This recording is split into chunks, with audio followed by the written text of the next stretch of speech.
बच्चों good morning सभी को। आशा करते हैं कि आप सभी बहुत अच्छे होंगे और अपने तैयारी में भी लगे होंगे। ठीक है, चलते हैं। आज हम आपके लिए लाए हैं एक अच्छा सा चैप्टर। जैसे कि हम चैप्टर की बात करें तो कहने का मतलब है मेरा कि एक ऐसा सब्जेक्ट जो आपको आसान भी लगता हो और मनपसंद सब्जेक्ट। आप तो समझ ही गए होंगे कौन सी सब्जेक्ट की बात हो रही है। हाँ, वही जो आपके माइंड में चल रहा है। ठीक है, मैथमेटिक्स 9th क्लास का। ठीक, आज से शुरू होने वाला है मैथमेटिक्स, जो 9th क्लास में आपको बिहार बोर्ड के एग्जाम में देखने को मिलता होगा। ठीक है, तो आज से हम शुरू करेंगे मैथमेटिक्स और चैप्टर बाय चैप्टर आपको समझाते हुए, थ्योरी लिखाते हुए और आपको मैथ का राजा बना देंगे। ठीक है, मैथ में आपको कोई पीछे नहीं छोड़ सकता है। ठीक, आप उसी तरीका से जिस तरीका से हम धीरे धीरे करके सभी चैप्टर को यानी 1 2 3 करके सभी चैप्टर को कवर करेंगे और एक भी सवाल ऐसा नहीं होगा जो आपको मतलब मैट्रिक एग्जाम लेवल में देखने को ना मिलेगा उस मतलब चैप्टर से। ठीक है, चलिए शुरू करते हैं। पहले हम आज शुरू करने का मतलब है आज हम बताएंगे आपको सिलेबस के बारे में। किसके बारे में? तो सिलेबस के बारे में आज हम पूरी तरीका से आपको बताएंगे। ठीक है, सिलेबस के बारे में। ठीक, कि उसकी मतलब उसमें क्या क्या सिलेबस है, क्या क्या चीज पढ़ना है आपको, क्या क्या चीज पढ़ना है, उसके बारे में हम आपको बताएंगे। कहते हैं ना, हर फूल की अपनी वजूद होती है, हर फूल की अपनी वजूद होती है, यूं ही किसी के हाथों में नहीं चली जाती है, यूं ही किसी के हाथों में नहीं चली जाती है। कि मैथमेटिक्स या तो आप 9th में पढ़िए या आप 10th में पढ़िए, लेकिन जो मैथमेटिक्स बेसिक से पढ़ेगा वही मैथमेटिक्स का राजा कहलाएगा। ठीक, तो चलिए शुरू करते हैं। चलिए चैप्टर के बारे में हम बात करें तो चैप्टर में आपको टोटल चैप्टर 15 चैप्टर देखने को मिलेगा 9th क्लास में, और वही चैप्टर आपको लगभग 1-2 चैप्टर इधर उधर होगा। ठीक है, इधर उधर करने का मतलब 1 चैप्टर या 2 चैप्टर इधर में कमी होगा। इसके बाद वही चैप्टर सेम चैप्टर आपको 10th क्लास में आपको देखने यानी बोर्ड एग्जाम में आपको देखने को मिलेगा। तो हम 9th क्लास की बात करेंगे, 9th क्लास की यूं ही बात करेंगे। क्यों? तो 9th क्लास में आपको बेसिक से पढ़ाया जाएगा, पूरा मतलब सभी चैप्टर कवर कराया जाएगा एक एक चैप्टर का। उसके बाद टेस्ट होगा, यानी टेस्ट में कहा जाता है एमसीक्यू भी कराया जाएगा, यानी प्रीवियस ईयर का, यानी पीवाईक्यू भी कराया जाएगा, पीवाईक्यू भी एमसीक्यू के तौर पे कराया जाएगा। और हर एक चैप्टर का यानी चैप्टर यदि 1 है यानी संख्या पद्धति यानी नंबर सिस्टम है तो उसका भी आपको हर एक सप्ताह यानी एक सप्ताह में एक बार उसका टेस्ट लिया जाएगा, और वो भी ऑनलाइन। यानी ऑनलाइन करने का मतलब है तो आप जो टेलीग्राम चैनल दिया है उस पर आपको टेस्ट कॉपी मिल जाएगा, या आप व्हाट्सएप ग्रुप में जाकर ज्वाइन कीजिए, उस पर भी आपको टेस्ट आपका पेपर मिल जाएगा। उसमें आप एग्जाम दीजिए और अपना मार्क्स बताइए। ठीक है, कितना मार्क्स चेक करके आपको मिल जाएगा, सॉरी मार्क्स चेक करके आपको मिलेगा कॉपी। आप सिर्फ डाउनलोड कीजिए, बनाइए, फिर उसका पीडीएफ बना के हमें वापस रिटर्न कीजिए। इसके बाद हम उसको एनालिसिस करके उसको बता के उसमें क्या आपका कितना नंबर आया, क्या आया, उसके बाद आपको उसमें मार्क्स दिखाया जाएगा। ठीक है, तो आपका तैयारी इस लेवल का होगा। आप समझ सकते होंगे किस लेवल की बात हम कर रहे हैं। ठीक है, यानी बोर्ड लेवल की तैयारी होगा। ठीक, तो इसमें हम लोग पढ़ने वाले हैं संख्या पद्धति के बारे में, यानी संख्या पद्धति जिसको हम नंबर सिस्टम कहते हैं। इसमें हम पढ़ेंगे कई क्या क्या चीज, इसमें देखिए हम क्या क्या चीज पढ़ने वाले हैं। फॉर एग्जाम्पल इसमें हम पढ़ेंगे रियल नंबर क्या होता है, रियल नंबर क्या होता है, होल नंबर क्या होता है, इंटीजर नंबर क्या होता है, इन सभी के बारे में किसमें पढ़ेंगे। कोई भी दुनिया की कोई भी नंबर, ठीक है, जिनके बारे में हम पढ़ेंगे किसमें, तो वो पढ़ेंगे नंबर सिस्टम में। ठीक है, नंबर सिस्टम यानी संख्या पद्धति में हम दुनिया की कोई भी नंबर जिसके बारे में हम चर्चा करते हैं, सारी नंबर के बारे में हम पढ़ेंगे तो नंबर सिस्टम में पढ़ेंगे, यानी संख्या पद्धति में उनका विश्लेषण किया जाएगा, उनका चर्चा किया जाएगा। इनसे संख्या पद्धति से बाहर कोई भी ऐसा जो नंबर सिस्टम से क्वेश्चन होगा वो बाहर नहीं हो पाएगा। ठीक, आप लोग इस पे ध्यान दीजिएगा। क्यों कि नंबर सिस्टम में ही आपको रियल नंबर के बारे में, ठीक है, होल नंबर के बारे में, इंटीजर नंबर के बारे में, ठीक, इसके बाद आपको इंटीजर यानी जिसको हम परिमेय संख्या बोले, इंटीजर नंबर के बारे में, ठीक है, परिमेय संख्या, अपरिमेय संख्या, ठीक, प्राकृतिक संख्या और पूर्ण प्राकृतिक संख्या, पूर्ण संख्या, ठीक है, दशमलव इत्यादि को भी दशमलव को अलग से पढ़ेंगे। ठीक है, दशमलव को हम लोग अलग से पढ़ेंगे। ठीक है, इन सभी के बारे में हम किसमें चर्चा करेंगे, तो नंबर सिस्टम में चर्चा करेंगे। ठीक है, शायद मेरी आवाज आप तक नहीं पहुंच पा रही होगी, इसके लिए सॉरी, बट हम पूरी कोशिश कर रहे हैं ताकि मेरी आवाज आप तक पहुंच पाए। जो हम बताना चाह रहे हैं वो आपके जहां तक मतलब पहुंच पाए, मेरी आवाज आपके कानों तक पहुंच पाए। मेरी उम्मीद यही है कि आप इस पे वीडियो को पूरा वॉच करें और देखें, समझे और अपनी तैयारी को मतलब बना के रखें, ठीक है, ताकि हम बोर्ड एग्जाम में 450 जो प्लस का लक्ष्य है मेरा, यानी 450 प्लस का, तो उसको हम क्रॉस कर सके, इस साल का जो मेरा लक्ष्य है, ठीक है। दूसरा है बहुपद। दूसरा क्या है? बहुपद, जिसको हम पॉलिनोमियल कहते हैं जिसको इंग्लिश में, ठीक है। बहुपद के बारे में हम बात करेंगे, जैसे x square plus 2x plus 1 बराबर 0 इत्यादि को बारे में हम चर्चा करेंगे। इस तरह का इक्वेशन रहेगा, इसके बारे में हम किस में चर्चा करेंगे? तो बहुपद में करेंगे, ठीक है। इसे हर एक साल मैट्रिक में यानी बोर्ड एग्जाम में हर एक साल क्वेश्चन देखने को मिलेगा। इस बार भी आपको क्वेश्चन हम दिखला देंगे कि इस बार भी आपको मैट्रिक में इस तरीके का क्वेश्चन देखने को मिला, अनेकों प्रकार का क्वेश्चन जो इससे बहुपद से रहता है, ठीक है। आपको बहुपद इतना अच्छा से पढ़ाया जाएगा जैसे कि लगेगा कि हम ऑफलाइन क्लास में बैठकर पढ़ा रहे हैं, बिल्कुल भी मुफ्त में पढ़ाया जाएगा, ठीक है। और तीसरे नंबर पे बात करें तो निर्देशांक ज्यामिति है। निर्देशांक ज्यामिति यानी कोऑर्डिनेट ज्योमेट्री की बात करें, यानी इंग्लिश में हम इसको क्या बोल रहे हैं? Coordinate geometry. निर्देशांक ज्यामिति में हम इसमें किस तरीका का मतलब क्या पढ़ा जाएगा? तो इसमें आपको मालूम होगा इस तरीका का फिगर होगा। इस तरीके का फिगर में इसको एक्स बोलेंगे यानी एक्स अक्ष, इसको माइनस एक्स अक्ष, इसको माइनस वाई, इसको वाई, ठीक है। इस तरीका से आपको इसमें देखने को मिलेगा। और इक्वेशन पे बनता है। इक्वेशन में क्या होता है? यानी मूल बिंदु, इसको क्या बुलाएगा? यहाँ पे 0 रहेगा, यानी एक्स और वाई, एक्स बराबर वाई, यानी एक्स और वाई का जो मान रहेगा वो कितना होगा? 0। एक्स और वाई का मान कितना होगा? तो 0, यानी इसको हम क्या कहेंगे? मूल बिंदु कहेंगे। क्या बोलेंगे? मूल बिंदु इसको बोलेंगे, ठीक है। तो इस तरीके का क्वेश्चन इसमें आपको निर्देशांक ज्यामिति में आपको देखने को मिलेगा। हालांकि इस साल भी निर्देशांक ज्यामिति से लगभग 10 क्वेश्चन देखने को मिला था ऑब्जेक्टिव में, और 2-3 क्वेश्चन देखने को मिला था सब्जेक्टिव में, ठीक है। तो इस तरह का क्वेश्चन भी आपको देखने को मिलेगा, और इस तरीके से हम आपको वो बहुत सवाल दिखाएंगे जो मैट्रिक में हमने बताया था पिछले साल, वही सवाल सेम इस बार पूछा गया है, सेम सवाल इस बार पूछा गया है, एक भी डिजिट इधर उधर नहीं है, ठीक है। तो उसके बारे में हम चर्चा करेंगे। फिर आगे हम आपको प्रीवियस ईयर भी क्वेश्चन भी आपको दिखाएंगे, बीच बीच में हम प्रीवियस ईयर क्वेश्चन भी आपको करते रहेंगे, ताकि आपको बोर्ड एग्जाम में आपको परेशानी न झेलना पड़े, ठीक है। उसको हम ध्यान में रखते हुए अपना जो सेटअप है उसको तैयार किया। सेटअप करने का मतलब है तो हम अपना जो सिलेबस है उसको तैयार करके आपको पढ़ाने की पूर्ण कोशिश करेंगे, ठीक है, ताकि आप बोर्ड एग्जाम में अच्छे परफॉर्मेंस कर पाए, ठीक है। और चौथा देखिए, चौथा है दो चरों वाले रेखीय समीकरण। दो चरों वाले रेखीय समीकरण, इनके बारे में हम चर्चा करेंगे, वो भी अच्छे तरीका से, ऐसा पढ़ेंगे कि शायद आप लोग पूरा YouTube में, ठीक है, कोई भी टीचर इस तरीका का नहीं पढ़ाया होगा। हालांकि मैं टीचर की बात कर रहा हूँ, न कि स्टूडेंट की, ठीक है। कोई भी टीचर इस तरीका का आपको नहीं पढ़ाए होंगे, ठीक है। उस तरीका से हम आपको पढ़ाने वाले हैं। इसके बाद एक 5वां नंबर का चैप्टर है यूक्लिड का ज्यामितीय परिचय, ठीक है। इसके बारे में भी हम अच्छे तरीका से आपको बताएंगे, अच्छे तरीका से चर्चा करेंगे, ठीक है। इसके बाद छठा चैप्टर होगा रेखाएं और कोण, यानी लाइन एंड एंगल के बारे में हम चर्चा करेंगे। लाइन एंड एंगल के बारे में हम उसमें चर्चा करेंगे और अच्छे तरीके से इसको कवर करेंगे, ठीक है। जिसमें कि हम रेखाएं के बारे में, जैसे फॉर एग्जांपल आप इसको, ये क्या हो गया?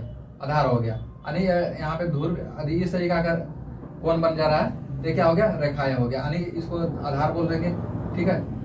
इस तरीका से हम आपको बताएंगे करके कि किसमें कौन बनेगा, किसको रेखाएं बोला जाएगा, किसको कोण बोला जाएगा, किसको अन्य शीर्ष बोला जाएगा, किसको भुजा बोला जाएगा, इत्यादि के बारे में हम अच्छे तरीके से आपको चर्चा करेंगे और अच्छे तरीके से बताएंगे, क्योंकि यह चैप्टर जो पूर्ण रूप से इम्पोर्टेंट चैप्टर है, पूर्ण रूप से क्या है? Important chapter. इसके बारे में हम अच्छे तरीके से चर्चा करेंगे। और इसके बाद है 7 नंबर का चैप्टर है त्रिभुज यानी ट्रायंगल। ट्रायंगल में हम आपको दिखाएंगे कि कौन किसको बोला जाता है, ट्रायंगल में ही बताएंगे कौन है, यानी इस तरीका का त्रिभुज है। ट्रायंगल में इस तरीका का त्रिभुज है, ठीक है, ABC। तो कौन A इस तरीका से लिखा जाएगा, कौन B इस तरीका से लिखा जाएगा, कौन C इस तरीका से लिखा जाएगा। इस तरीका से हम अच्छे तरीके से आपको बताएंगे त्रिभुज के बारे में, यानी कोण के बारे में, ठीक है। और इसके बाद शीर्ष, इसको शीर्ष बोला जाएगा, ABC, यानी सिंगल इसको शीर्ष बोला जाएगा। और जब भी डबल हो जाएगा, यानी AB सी ए इस तरीका का रहेगा तो हम इसको क्या बोलेंगे, भुजा बोलेंगे। इसको क्या बोलेंगे, तो भुजा बोला जाएगा। ठीक, इसमें हम 7 नंबर चैप्टर में क्या पढ़ेंगे, तो त्रिभुज पढ़ेंगे, जो कि आपको मैट्रिक में त्रिभुज से कई क्वेश्चन देखने को मिलेगा। ठीक है, तो आप हताश ना हो, निराश ना हो। उम्मीद है हमारी कि हम आने पूरी कोशिश में लगे हुए हैं कि जो कि आपको अच्छे तरीके से पढ़ाने की कोशिश करेंगे। यदि मेरे तरफ से कोई भूल हो चुकी, मेरे तरफ से आनी कोई गलती होगी तो आप हमें कमेंट करके बताइए, हम अपने में इम्प्रूव करने की कोशिश जरूर करेंगे। ठीक है, अगला चैप्टर है चतुर्भुज। अगला चैप्टर क्या है, चतुर्भुज के बारे में हम अच्छे तरीके से, चतुर्भुज में हम बात करें तो इस तरीका का भुजा बन सकता है चतुर्भुज में। ठीक, इस तरीका का भुजा बन सकता है। ठीक है, ए बी सी डी। ठीक, ये चतुर्भुज की, इसको चतुर्भुज बोला जाएगा। इसके बारे में अच्छे तरीके से हम चर्चा करेंगे, क्योंकि इस तरीके का क्वेश्चन जो है बोर्ड एग्जाम में पिछले कई सालों से पूछा जा रहा है। ठीक है, इस बार भी बोर्ड एग्जाम में अच्छे खासे क्वेश्चन इसे देखने को मिला है। समांतर चतुर्भुज और त्रिभुज का क्षेत्रफल, खास करके बोले तो भी इसको MVBI बोल सकते हैं। MVBI आने वेरी वेरी वेरी इंपॉर्टेंट सवाल इसको बोल सकते हैं, क्योंकि वेरी वेरी इंपॉर्टेंट चैप्टर है। इसलिए क्योंकि हर साल समांतर चतुर्भुज और क्षेत्रफल से अनेकों सवाल देखने को आपको मिलेगा बोर्ड एग्जाम में, मैट्रिक के बोर्ड एग्जाम में और 9th क्लास के बोर्ड एग्जाम में। ठीक है, तो इसको हम अच्छे तरीके से कवर करेंगे। इसका होता है सर्किल। देखिए आप, सर्किल क्या होता है, सर्किल एक गोलाकार स्पेस होता है। क्या होता है, गोलाकार होता है, जो कि आपको घड़ी के रूप में देखने को मिलेगा। ठीक है, यानी कहे तो पहिया, कहे तो क्या उसका मतलब क्या होता है, पहिया के तौर पे। ठीक है, इसमें इसको यहाँ मतलब बीच के अंदर से इसको यदि इस तरीका से त्रिभुज पे, इस तरीका के आधार पे इसको टच करे, इसको हम बोल सकते हैं त्रिज्या। क्या बोल सकते हैं इसको, त्रिज्या। यदि यही वृत्त पूरा 2 बराबर भागों में मतलब एक तरीका से कट जाए, यानी काल्पनिक रेखा इसको बीचों बीच रहे, इसको हम क्या बोलेंगे, इसको बोलेंगे व्यास। क्या बोलेंगे, व्यास बोल सकते हैं। ठीक है, इसको हम क्या बोलेंगे, व्यास बोलेंगे। इसका मतलब त्रिज्या का सूत्र क्या होगा, R बराबर क्या पाई R स्क्वायर होता है, R बराबर त्रिज्या क्या होता है। ठीक है, इसका मतलब क्षेत्रफल क्या होता है, वृत्त का क्षेत्रफल में आपको आधार त्रिज्या दे देगा, परिमाप दे देगा, उसका क्षेत्रफल पूछ लेगा। इस तरीके का सवाल, कई सवाल आपको देखने को बहुत ही अच्छे तरीके से मिला होगा। आपको शायद आप यदि किताब उल्टाएंगे तो आपको पिछले ईयर का क्वेश्चन जो उल्टाएंगे आपको जरूर देखने को मिलेगा। इससे जरूर क्वेश्चन रहेगा, इसमें कोई दुविधा नहीं है, कोई झूठ या कोई मतलब फ्रॉड की बात नहीं है कि इसमें इसका क्वेश्चन देखने को नहीं मिलेगा। ठीक है, तो ये हो गया वृत्तानी सर्कल के बारे में।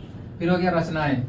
क्या होगा, अगला चैप्टर है रचनाएं, यानी 11 नंबर का चैप्टर होगा आपको, जिसमें कि रचनाएं देखा जाएगा। ठीक है, रचनाएं के बारे में आपको अच्छे तरीके से बताया जाएगा। फिर है हीरोन का सूत्र, यानी क्या है, हीरोन्स का सूत्र, यानी हीरोन्स का फॉर्मूला, हीरोन्स फार्मूला। ठीक है, इसके बारे में क्योंकि इसका थ्योरी मतलब पूछा जाता है, खास करके ज्यादातर तो इसका थ्योरी और फार्मूला इसके बारे में पूछा जाता है, फार्मूला के बारे में पूछा जाता है। फिर आएगा अगला चैप्टर आएगा पृष्ठीय क्षेत्रफल और आयतन। पृष्ठीय क्षेत्रफल और आयतन, इसमें क्या किस तरह का क्वेश्चन रहेगा, तो आपको दे देगा एक शंकु दे देगा, एक शंकु रहेगा। ठीक, या एक बेलन रहेगा। ठीक, इसमें एक शंकु रहेगा, एक बेलन रहेगा। इसका त्रिज्या दे देगा और हाइट दे देगा। ठीक है, यानी h दे देगा और r दे देगा। ठीक, और इसका बोलेगा आपको पृष्ठीय क्षेत्रफल निकालने के लिए। इस तरीका का, यानी शंकु का त्रिज्या, ठीक है, त्रिज्या दे देगा और इसमें त्रिज्या दे देगा और हाइट दे देगा। इसका भी क्या कहते हैं, हाइट दे देगा। ठीक है, त्रिभुज का यानी शंकु का भी। ठीक है, तो आपको इसका बोल देगा पृष्ठीय क्षेत्रफल निकाले। क्या निकाले, तो पृष्ठीय क्षेत्रफल निकाले। ठीक है, तो आप इस तरह का क्वेश्चन से हुबहू इसमें परिचित कराया जाएगा। आपको इसका क्वेश्चन अच्छे तरीके से एनालिसिस करके बताया जाएगा। एक तरीका से नहीं, कई तरीकों से बताया जाएगा, यानी 2-3 तरीका से हम आपको इसके क्वेश्चन इस तरीके का क्वेश्चन कराएंगे। ओके, इसके बाद अगला चैप्टर है, सांख्यिकी। अगला चैप्टर क्या है, सांख्यिकी। इससे भी आपको देखा जाएगा, इसमें चैप्टर आपको देखने को मिलेगा। इसमें किस तरह का चैप्टर आपको देखने को मिलेगा, इसमें देखने को मिलेगा इस तरह का कोडिंग वाला चैप्टर रहेगा। ठीक है, जिसमें बहुलकता ये सब के बारे में आपको चर्चा रहेगा।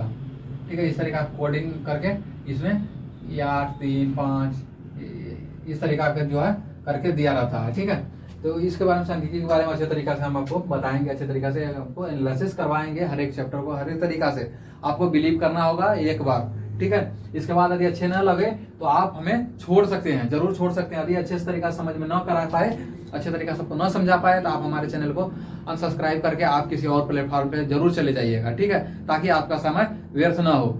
ठीक, क्योंकि हम किसी के छात्र को जो है मतलब कहा जाए तो देहाती भाषा में कहा जाता है बरगलाने के काम नहीं करेंगे। यानी उन छात्रों को जो जिनके किसी छात्र के साथ हम उनके भविष्य के साथ खिलवाड़ नहीं करेंगे, क्योंकि यदि हम न समझा पाए तो कोई और समझा पाए। ठीक है, आप उनके पास आप जाके पढ़ सकते हैं, उनसे जानकारी ले सकते हैं, उनसे ज्ञान ले सकते, ज्ञान अर्जित कर सकते हैं, क्योंकि ज्ञान अर्जित करना कोई गुनाह नहीं है। ठीक है, यदि हम मेरे कहने का मतलब यदि मेरे जो हम समझा रहे हैं आपको यदि समझ में ना आ रहा हो तो आप किसी अन्य टीचर के साथ जाए और उनके साथ अपना पढ़ाई करें, वो आपको पढ़ाएंगे अच्छे तरीके से। समझ में आने लगा तो मेरे तरफ से भी आपको शुक्रिया, आप पढ़े अच्छे तरीके से, अपना नाम रोशन करें। लेकिन इसमें कोई दूर राय नहीं है जो हम अपनी तरफ से फुल कोशिश न करें। ठीक है, हम अपनी तरफ से पूरा फुल कोशिश करेंगे, जो कि आपको अच्छे तरीके से समझाने का, एक नियम नहीं कई नियम से बताने की कोशिश करेंगे, हर एक चीज को तोड़कर बताने की कोशिश करेंगे। मतलब हमारे मन और मस्तिष्क में जो भी सवाल उत्पन्न होगा वो हम बताने की आपको कोशिश जरूर करेंगे। इसमें मेरे कोई ऐसी कमियां नहीं रहेगा जो आपको देखने को मिलेगा। ठीक, हमारे तरफ से फुल कोशिश रहेगा कि आपको एक भी सवाल, एक भी चीज गलत ना बताया जाए। हमारी टीम की तरफ से भी यही चीज उसका उपयोग किया जाएगा, हमारी टीम की तरफ से भी यही चीज का मतलब फॉलो किया जाएगा। ठीक है, इसके बाद एक लास्ट चैप्टर बचता है पर्याप्तता, जिसको प्रोबेबिलिटी भी बोला जाता है। इसको क्या बोला जाता है? प्रोबेबिलिटी। इससे भी कई बार चैप्टर मतलब कई सवाल देखने को मिलते हैं, कई सवाल तो ना कर सकते हैं लेकिन 2 सवाल जरूर देखने को मिलेगा प्रोबेबिलिटी से। ठीक है, एक सब्जेक्टिव में और दूसरा ऑब्जेक्टिव में, प्रोबेबिलिटी से आपको देखने को जरूर मिलेगा। ठीक है, तो आप इन 15 चैप्टर को अच्छे तरीका से लिख लीजिए। इन 15 चैप्टर को हम अच्छे तरीका से एनालिसिस करवाएंगे, अच्छे तरीका से पढ़ाएंगे, हमारे टीम की तरफ से अनेकों फैकल्टी पढ़ाया जाएगा। लेकिन अभी हम इसके लिए सॉरी कर रहे हैं। क्यों पहले हम सॉरी बोले? जिसका रीजन ये है कि हमारे पास अभी टीम मेंबर जो है कहीं दूसरी जगह है, वो अभी आने में उनको थोड़ा सा मतलब विलम्ब हो सकता है, लेकिन उसके लिए हम क्षमा प्रार्थी हैं। बट हम पूरी अपनी तरफ से कोशिश कर रहे हैं कि जल्द से जल्द मेरी टीम मेरे पास हो और हम इसको हूबहू तरीका से, मतलब हूबहू करने का मतलब हम अच्छे तरीका से इसको प्रेजेंटेशन कर सके। ठीक है, आपको हम बता सके, आपके समय को हम बचत कर सके, ताकि हम आपको डिमोरलाइज ना करें, हम आपको आपके समय के साथ खिलवाड़ ना करें। हम कतई ऐसा नहीं कहेंगे कि हम आपको आपके समय के साथ खिलवाड़ करें। ठीक है, तो आप इन 15 चैप्टर को पढ़ेंगे अच्छे तरीका से, और बोर्ड एग्जाम के कहने का मतलब है फिर आप इसके बाद जो 10th क्लास में जाइएगा तो सारे चैप्टर में थोड़ा सा आपको 1-2 चैप्टर देखने को मिलेगा, अलग चैप्टर आने जैसे ट्रिगोनोमेट्री रहेगा वो अलग चैप्टर देखने को मिलेगा। ठीक है, इसी तरीका से 1-2 चैप्टर जो है इसमें 2 चर वाले हैं, उसमें 3-4 या 4 चर वाले ऐसे हो सकते हैं कुछ। ठीक है, लेकिन आपको 1-2 चैप्टर अलग उसमें पढ़ने को मिलेगा और एडवांस सवाल अभी आपको कराया जाएगा। ठीक, आप इनको अच्छे तरीके से आप लिख सकते हैं। हम हट जाते हैं, आप इसका स्क्रीनशॉट ले लीजिए। आप जो आप इस चैप्टर को, इसी चैप्टर के आधार पे हम चलेंगे, इसी चैप्टर के आधार पे हम पढ़ेंगे। ठीक, चलिए हम इसको मिटाते हैं और फिर हम आपको बताते हैं कि कुछ आज थोड़ा सा हम बताते हैं बेसिक में क्या बताएंगे हम आपको। आज हम थोड़ा बेसिक बताने वाले हैं। ठीक है, सिलेबस के बाद हम थोड़ा सा चर्चा कर लेते हैं थोड़ा बेसिक कॉन्सेप्ट में क्या क्या आपको आना चाहिए, ताकि आपका जो मैथमेटिक्स है थोड़ा सा बेहतर होने की कोशिश कर सकते हैं। आप तो बेहतर कर पाएंगे अपने आप फील्ड करने का मतलब है कि आप अपने जो आप जो चैप्टर पढ़ेंगे उसमें आपकी जो है नंबरिंग जो है यानी मार्क्स जो है इम्प्रूव हो पाएगा। इससे आपकी जो है मैथमेटिक्स में जो स्पीड है वो बढ़ सकेगा। कहते हैं एक चीज है कि मुश्किल नहीं कुछ इस दुनिया में, तू जरा हिम्मत तो कर। कहते हैं मुश्किल नहीं कुछ इस दुनिया में, तू जरा तो हिम्मत तो कर। ठीक है, ख्वाब बदलेंगे हकीकत में, तू जरा कोशिश तो कर। यानी कोशिश करने वाले की कभी हार नहीं होता, कोशिश करने वालों का कभी हार नहीं होता, बल्कि उनकी जीत ना हो और अनुभव, बल्कि उनकी जीत ना भी हो लेकिन अनुभव इतना हो जाता है कि किसी भी सेक्टर में किसी भी फील्ड में जाएंगे तो वो अपना वहां पे कमाल कर पाएंगे। ठीक है। सबसे पहले आपको क्या होना चाहिए बेसिक मैथमेटिक्स में, बेसिक मैथ्स में आपको बेसिक मैथ्स की यदि बात करें तो हम आपको इसमें बताएंगे, इसमें बोलना चाहेंगे आपको बेसिक मैथमेटिक्स में एक का स्क्वायर यानी करने का मतलब स्क्वायर होना चाहिए कम से कम कितना, तो 25, कम से कम आपको 30 तक होना चाहिए। कितना तक? 30 के स्क्वायर तक आपको रटना होना चाहिए। मतलब रटने का मतलब पूरा कंठस्थ याद होना चाहिए, तभी आपको इसका कैलकुलेशन करने में आपको फायदा होगा। ठीक। दूसरा है आपको क्यू, एक का क्यू, 2 का क्यू यानी 2 का क्यू, 3 का क्यू। इन तरीका से आपको कम से कम आपको 20 तक, कितना तक? 20 का क्यू तक आपको अच्छे तरीका से याद होना चाहिए, कहा जाए तो अच्छे तरीका से, जिसमें कि आपको क्या होगा, मैथमेटिक्स में जो स्पीड है ना वो ज्यादा इंप्रूव होगा। यानी आपसे यदि कोई पूछ ले कि 11 के स्क्वायर कितना होगा, आप क्या करने लगेंगे, 11 गुना 11 ऐसे करके आपको निकालेंगे। ठीक। बट इस तरीका से नहीं। मेरा कहने का मतलब है कि कोई यदि 11 का स्क्वायर पूछा यानी 11 गुना 11 पूछा तो आप तुरंत स्क्वायर लीजिए 121, यानी आपको अच्छे तरीके से आपको आना चाहिए। यदि इसी में कोई आपको 30 का स्क्वायर मान के चलिए पूछ लिए, 30 का स्क्वायर क्या होगा या 30 गुना 30 क्या कितना होगा, आप तो तुरंत इसमें बच जाएंगे, तुरंत लगेगा कितना भारा है, कितना भारी है, कितना भारी, इतना स्क्वांटिंग, इतना से इसका मल्टीप्लाई करना पड़ेगा, फिर आपको लगेगा नहीं भाई नहीं, ऐसा नहीं कर सकते। डायरेक्ट यदि आपको याद रहे तो 3 3 9 और 00, 30 का स्क्वायर 900। ठीक। आप इस तरीके से आप रटेंगे पढ़ेंगे तो आपकी मन मस्तिष्क में जो है, आपकी जहन में वो जो आपके जो कहने का मतलब आपका जो लक्ष्य है जीवन में बनने का वो नजर आएगा आपको।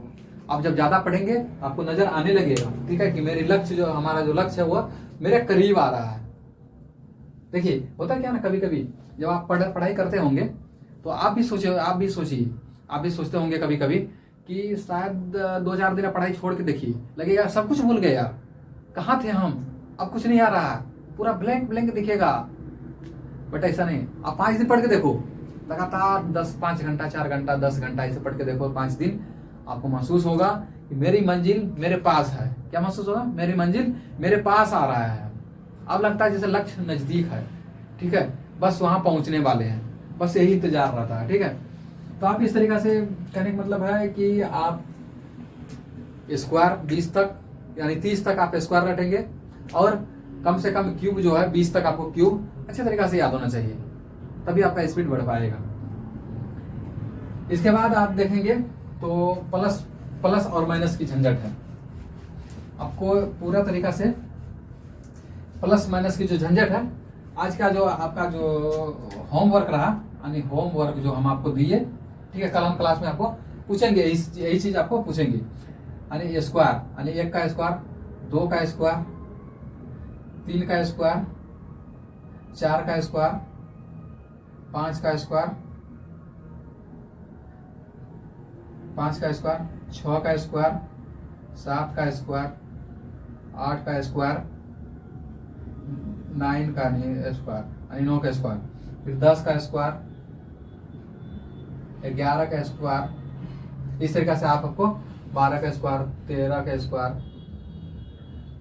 इस तरीके से आपको क्या होना, लिखना पड़ेगा, लिख कर आपको रटना पड़ेगा, आपको याद होना चाहिए। कल हम आपको इसी टाइम में आपको क्लास में पूछेंगे और आपको बताना भी पड़ेगा। यदि आपको उससे पहले भी आप मतलब आपके जहन में या आपके माइंड मस्तिष्क में इसका मतलब करने का मतलब आंसर होगा, यानी 2 का स्क्वायर कितना होगा तो 4, इस तरीके से 7 का कितना होगा तो 49, ठीक है, इस तरीके से आपके यदि याद होगा आपके माइंड में तो आप हमें कमेंट करके जरूर बताएं। कमेंट करके जरूर आप कमेंट करें, उसमें लिखिए कि कितना किसका स्क्वायर कितना होगा, किसका क्यूब कितना होगा, ठीक है, तभी हम समझ पाएंगे कि हमारे जो सहपाठी, हमारे जो छात्र हैं, हमारे जो दोस्त हैं, हमारे जो भाई बहन है वो अच्छे डायरेक्शन में चल रहे हैं। ठीक है, हम एक भाई के तरीका से हम आपको पढ़ाएंगे, न कि टीचर के तरीका से।